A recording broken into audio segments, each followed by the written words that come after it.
that, especially for Ibn Arabi, he has contributed some problem. I mean, some of the problems which I mentioned. There are many which I have not mentioned. Yes, many. I mean, the 1 hour which I had, the main ones. Otherwise, if you open his books, it's full of problems. Yes, some of these we can say that we can discuss it as philosophical discourse in restrictive meaning. But some of this, I think we cannot do it. Because, for example? Yes, because if we proceed to philosophical discourses to such this problem like Shariat, Tariqat, and Hakikat, unity of religion, like sense of letter. Yes, sense of letter, for example, we will face with something very strict in philosophy, that essential accident, arad zati. So problem of arad zati.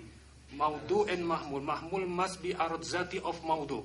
So Burhan can play a role here. But for example, science of letter, we cannot put it into discussion of philosophy, because we will face problem of arad zati here. Zati. Arad So you zati. think Arazi or Zati? No. Yes. We have, there's a discussion about Arazi Zati, which is not usually never found in Western philosophy, but only, for example, you find it in Kant. And all people are perplexed in Kant, and it's perplexed all people because he poses the problem. You have come of the synthetic a priori. He says that the problems, the discussion in Leibniz, until modern philosophy is discussion of synthetic a priori. All right? Now, the problem is posed whether there are synthetic a priori or not. Some of them have said yes, some of them have said what, they didn't say why. Because you should know why yes, why no. For Leibniz, propositions were either analytic or synthetic. The basis of analytic propositions is the principle of contradiction. If you deny a proposition and leads to contradiction, it's analytic. All right? And if it doesn't lead to contradiction, it is synthetic. But synthetic propositions are not without a cause, are contingent proposition. But they are not fortuitous and accidental and chance propositions. They are based on the principle of sufficient reason. All right? Yes, yes. You know this? Yes. But Kant brought another classification of propositions. All right? What is the classification of Kant? He said there are other kinds of propositions, especially the contribution of Kant is synthetic a priori. It's not the case that analytic, for Leibniz, all analytic propositions are a priori and all synthetic are a posteriori. All right? But Kant has another classification, 3. Analytic propositions, synthetic a priori propositions, all right? Analytic, synthetic a priori, and synthetic a posteriori. There are 2 kinds of synthetic propositions. You see? Analytic propositions. For Kant, all analytic propositions are a priori. They are a priori. A priori, all right? Synthetic propositions, for Leibniz, all synthetic propositions are a posteriori. For Leibniz, all of them are a posteriori. But for Kant, there are 2 kinds of synthetic propositions. Synthetic a priori, like the propositions of science, of mathematics. Mathematics are a priori. They are not taken from experience. But they're synthetic. Synthetic means the concept of the subject is different from the... Because you prove it, this for that, they should be different. This is the meaning of Araziye Zati. Araziye Zati. There is a difference. Zati propositions are all analytic.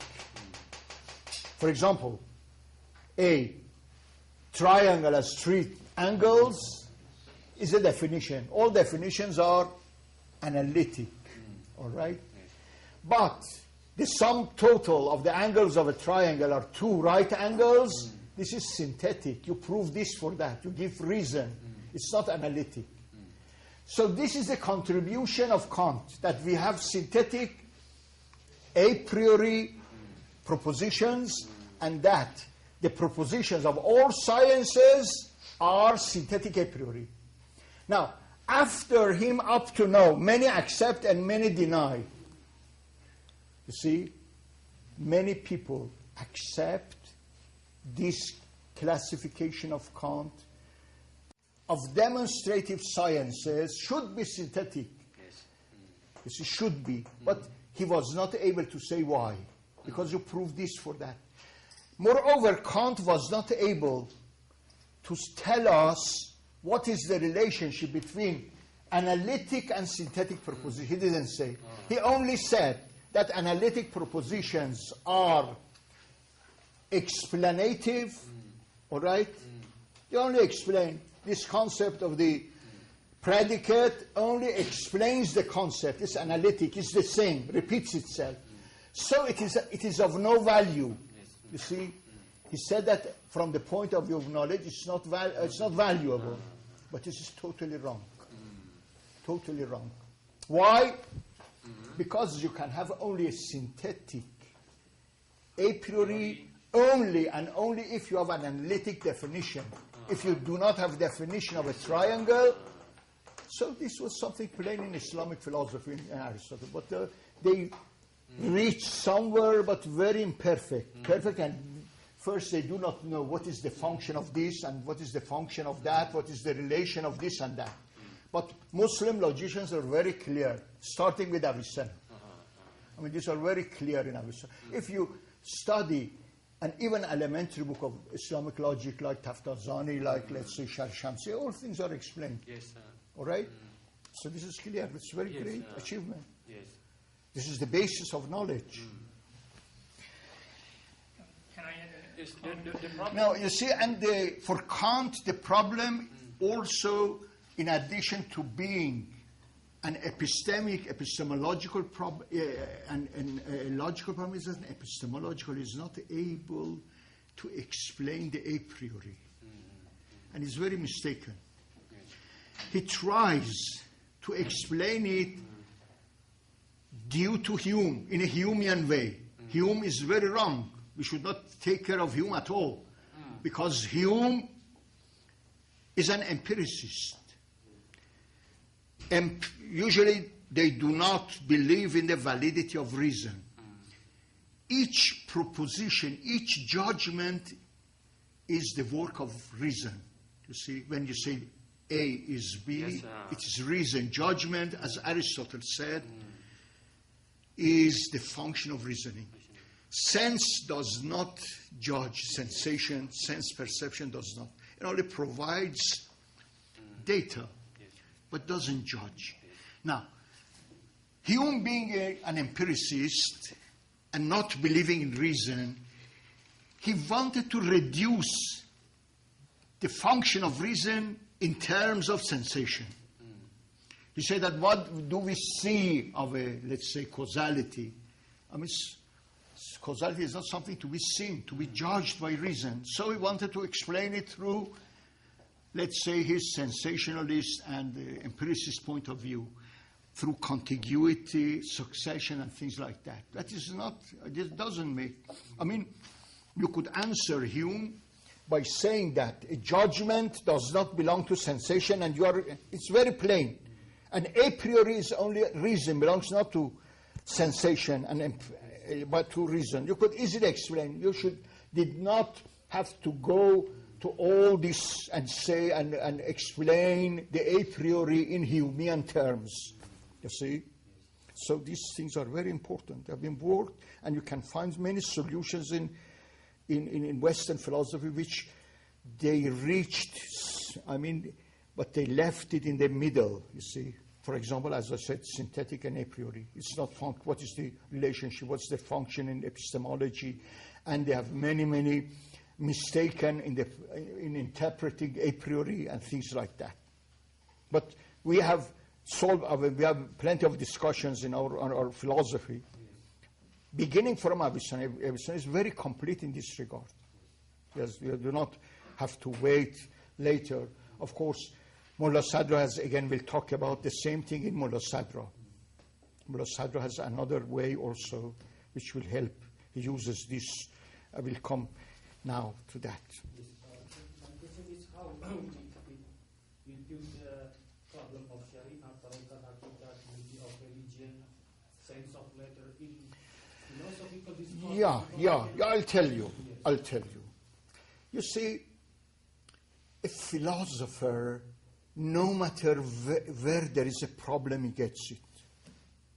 Even if it is written on a wall, something, you have an idea written on a wall, it's an idea. You should take as a philosopher. All right? Now, religion is a source of wisdom, traditionally, but you can make it a source of stupidity easily by turning things. And it was meant, religions, to be wisdom, to give us knowledge, to deepen our worldview originally. If you reduce religion to Sharia alone, you have reduced it to its very outer shell. But religion is impossible without a center, which is God. Should let everything as being comes from God, knowledge comes from God too. You see, in traditional epistemology, the principle, whatever it is, whether it is Tao, whether it is Logos doctrine in Heraclitus, Logos is both the principle of being and knowledge too. And knowledge, cannot have two principles. You cannot have two principles. All right? Logos doctrine, for example. Or, you can give you many other. For example, the theory of ideas in Plato are both the source of being and knowledge. See? So, a religion should have an epistemic basis, otherwise we should not accept. It's not blind faith, arbitrary faith. It's based on true knowledge of things. It's called guidance in Islam. What is guidance? Religion does not create reason. Reason has been given us to everyone.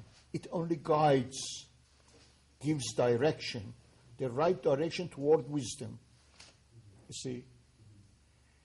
So, if you reduce it to Sharia without Haqiqah, it will not end in wisdom.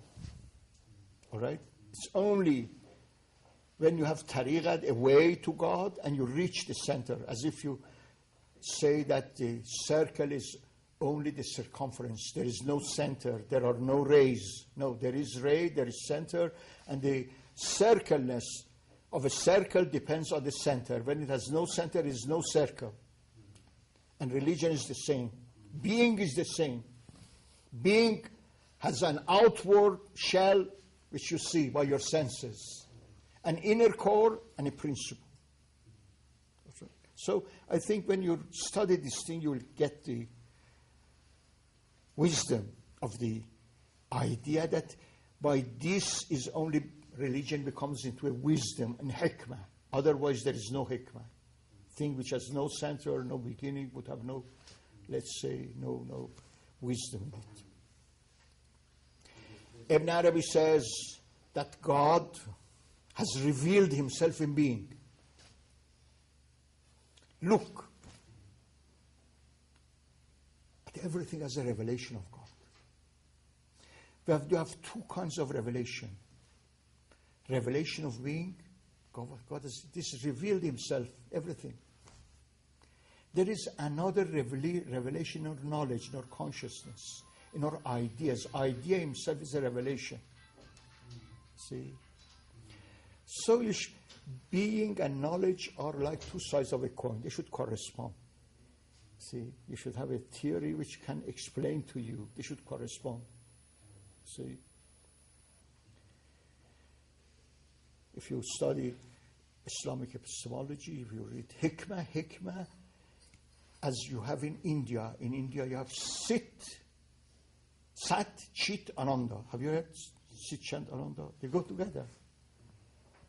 The same you find in Plato, in different names. Sit and chat should correspond to each other, otherwise there is no knowledge. Being and consciousness. Knowledge and being. You see? And they should be explained by the same principle, whether it is in religion or it's in philosophy. You see, if it is going to be Sophia, wisdom.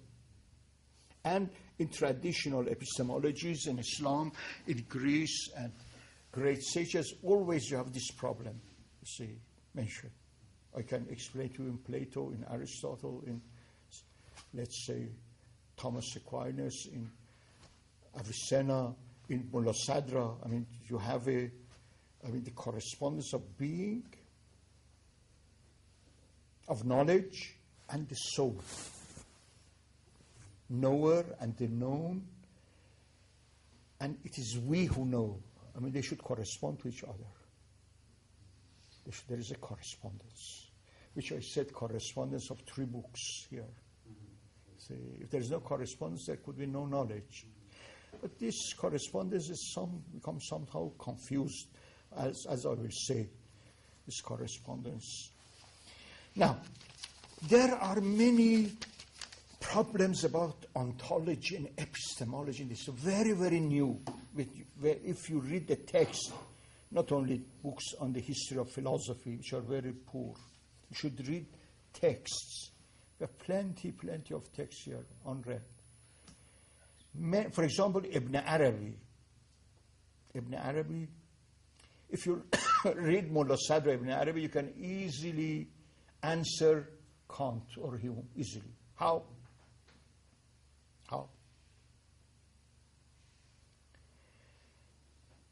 You see, knowledge, knower, and the known are prerequisites for knowledge. But of course, they are together. Know, I know it, this is known, and knowledge is a relationship. But does the known determine the knowledge, or knowledge determine the known? All right? Does the object of knowledge, the known thing, determine the knower, or on the other way, the knower? Kant, what would Kant say? What would Kant say? Kant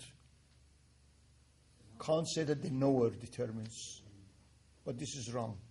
They have many, many arguments that knowledge becomes impossible.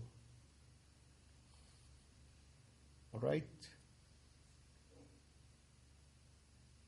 That knower is subject to the known. As Aristotle said, he gives an example. Because I'm standing, that I say standing. Because I'm sitting, I say I'm sitting. See? There is a discussion whether knowledge is subject, the knower is subject to the known, or the other way. Ibn Arabi, Mullah Sadra, all. And Pacey, Kant, and contrary to Kant, they say that no. What Kant has done has made a hypothesis only. All Kant's epistemology is based on a hypothesis. What is the hypothesis? Copernican revolution. What is Copernican revolution? Changing the position of the knower and the known. This is totally false. That is, all Kantianism is based on a false hypothesis. He said, all right, as Copernicus did this, let us do it in theory of knowledge in order to solve Hume. Hume can be solved in other ways. So they are changing the position of the knower and the known, the subject and the object, the knower and the known. And it is a mere hypothesis, unproven, because it would solve unproven. It is taken as a, and philosophy should have no hypothesis according to all philosophers. In order to solve a problem which can be easily solved, and in order solving, makes the problem much worse, makes knowledge itself impossible. Yes? I'd like to make a comment and something like a question. In absolute sense, if we have only one knower, one knower in an absolute sense, in my opinion, this problem about the priority of knower and knowledgeable can be resolved this knower by itself. Like God. Yes. Even in God, Ibn Arabi has discussed, even in God, as a knower subject to the known. You see, known things are known by God. They are not willed. His knowledge is not willed. He knows them as they are. And in Plato too. Plato, in Timaeus, the demiurge looks at the ideas, means the objects. Looks at the objects and creates. This is another symbolic way. Like a judge. Judge makes a judgment. Does he say that I want to this opinion? No. He looks at the case. All right? A judge, how does a judge make judgment? Cases are different. There's this case, that case. Each individual case, he looks at the known, at the data available, and the basis he gives the verdict, his judgment. So he's subject to the case. This is the nature of judgment. You see, there is a great discussion about the nature of judgment, which is forgotten in Aristotle, Avicenna, and modern philosophy, because they are not able to, they do not read and study this discussion. For example, you see, the book of propositions of Aristotle, what is it called in Greek? In Greek, it's called hermeneutica. Hermeneutics. You see, the book of propositions. In Arabic, we say hermeneutica, or hermeneutica.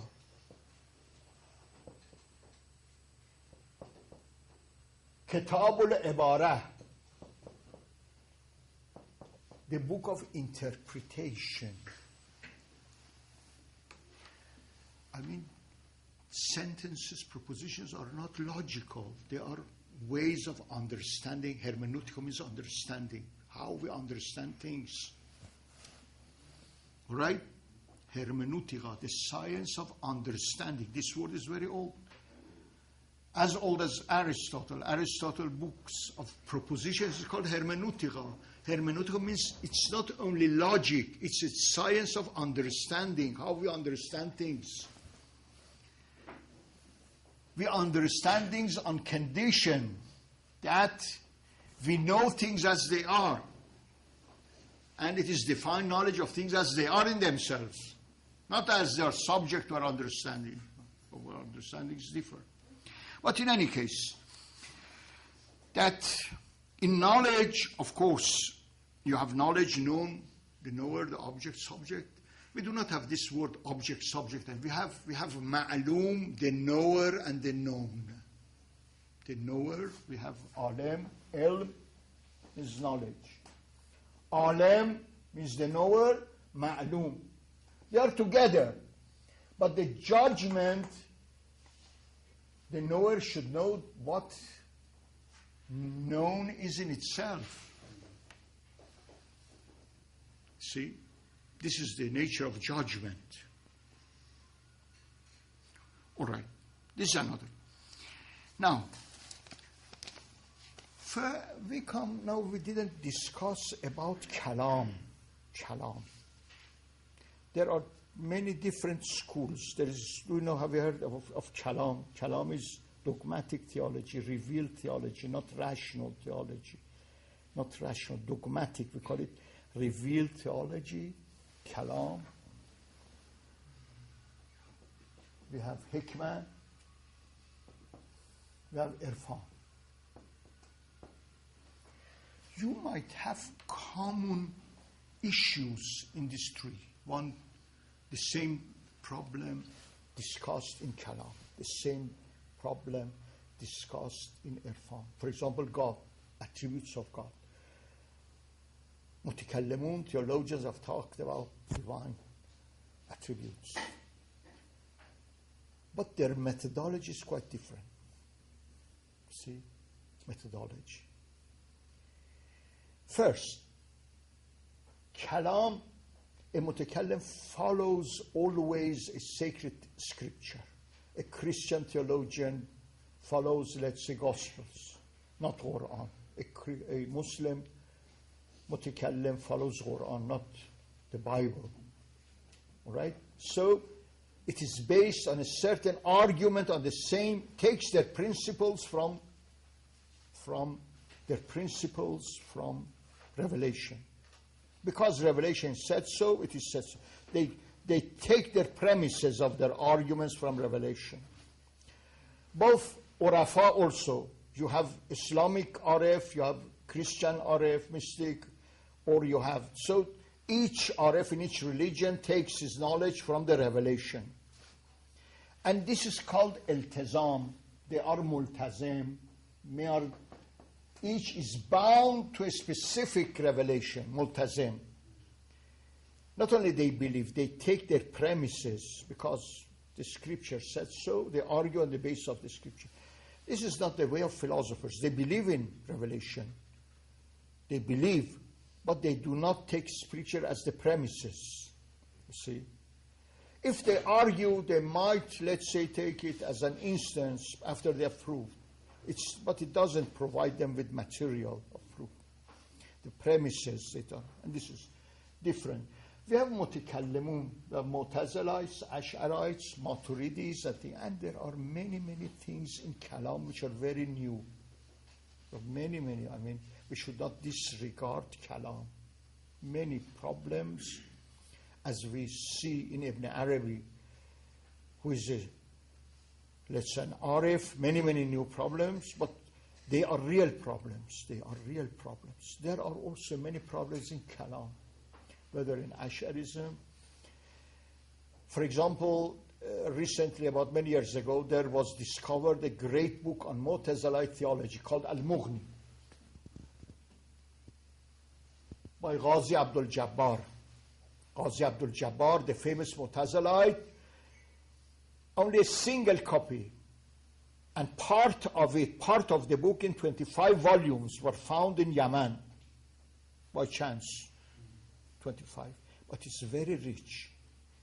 And many, many books have been written. For example, Professor Hurani wrote a book on the ethics of Mughni, Hurani, a very good book on the ethical theory of Ghazi Abdul Jabbar Mughni. It's a very, very good book. So they have theories. They are not studied. They can be studied, of course. They might have some philosophical problems. You see, after Ghazali, there was also and after Suhrawardi. Suhrawardi and Ibn Rushd were contemporaries. One was living here. It's very strange. See? Suhrawardi was living. He died in the year 487. Lunar, 487.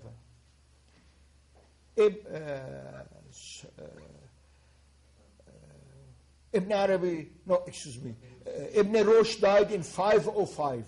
505. And, of course, Sohrawardi died very young, at the age of 33 or 37. 33 or was able to found a very great school. They were contemporaries.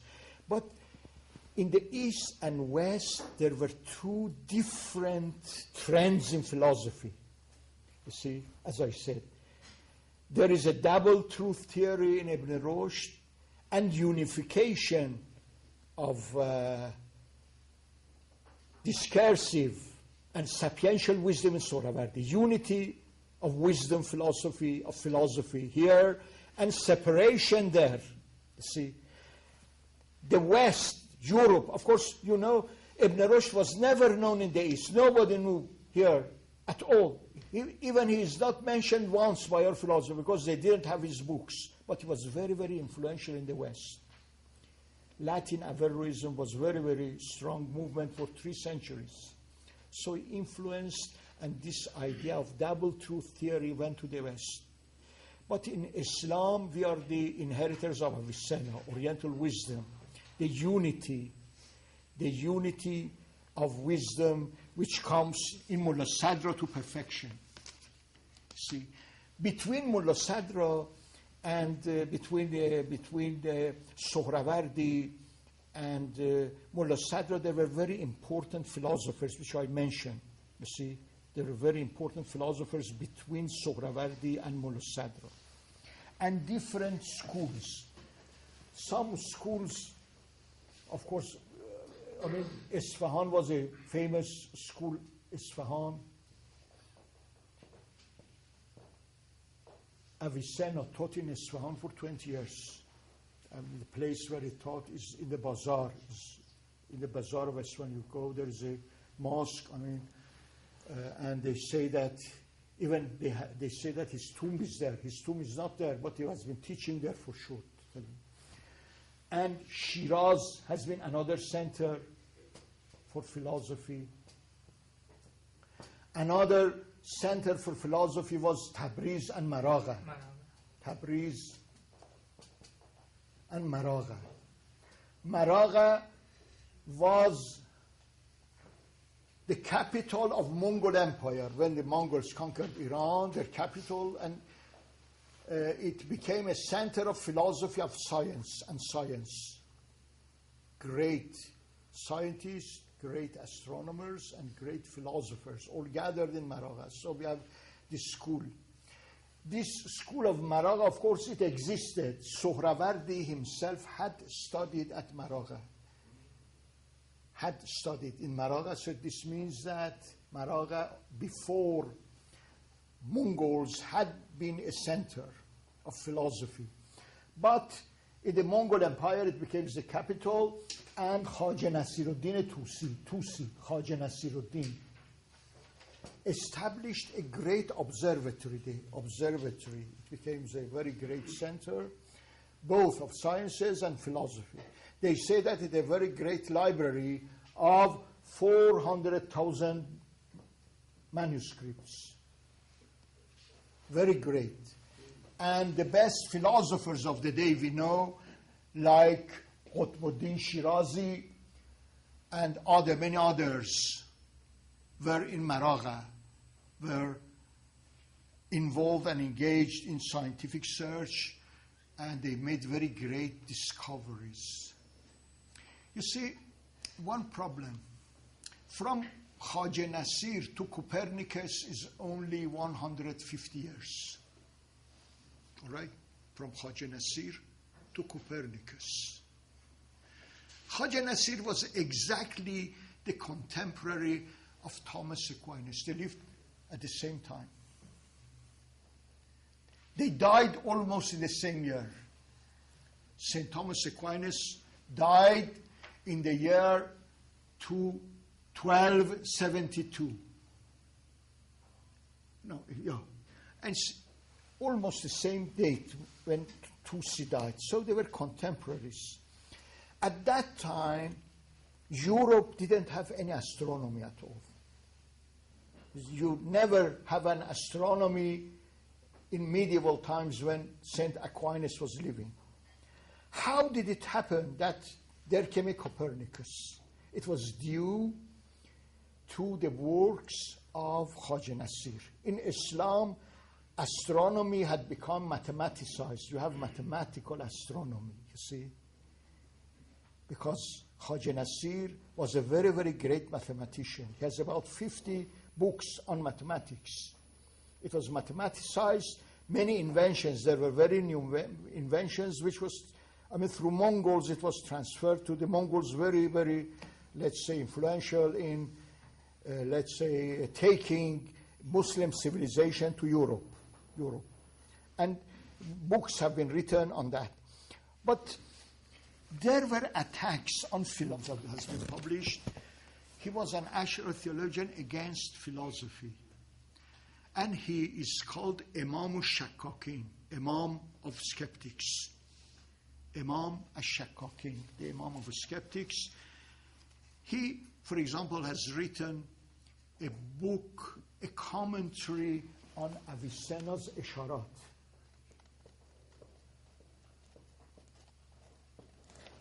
It's a commentary, Sharh, but according to Tusi, it is not Sharh, it is a Jar. It's not a Sharh, it is Jar, because he has refuted him.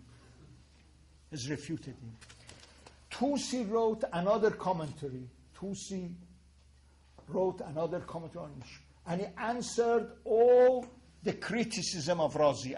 He revived by writing this book and answering him. Again, another book by Razi is Kitab al-Muhassel, which is in Kalam, and he has criticized, Razi in this Kitab al-Muhassel has criticized Avicenna. Razi wrote another book, Naqd al-Muhassel.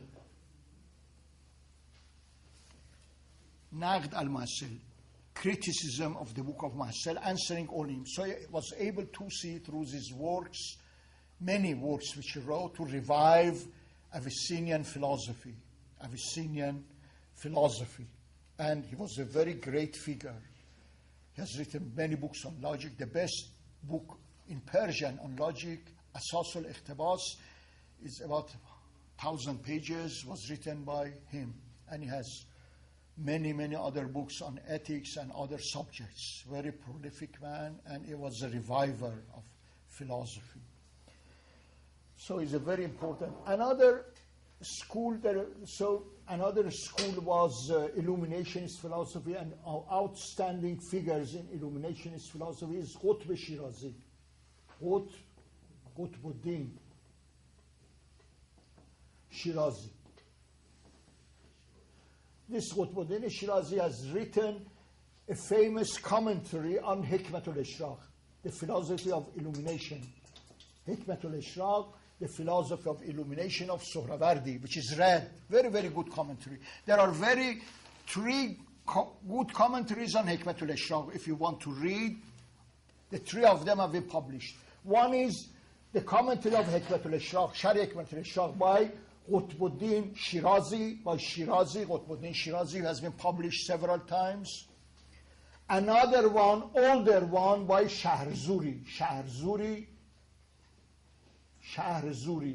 is another commentary written by Shahrzuri. He lived about 50, 60 years after Sohrawardi. He's written a commentary, and another commentary by, there is a third commentary written in Persian, and of course it's not as well, but these commentaries are very good. Qutbuddin, and again Davani,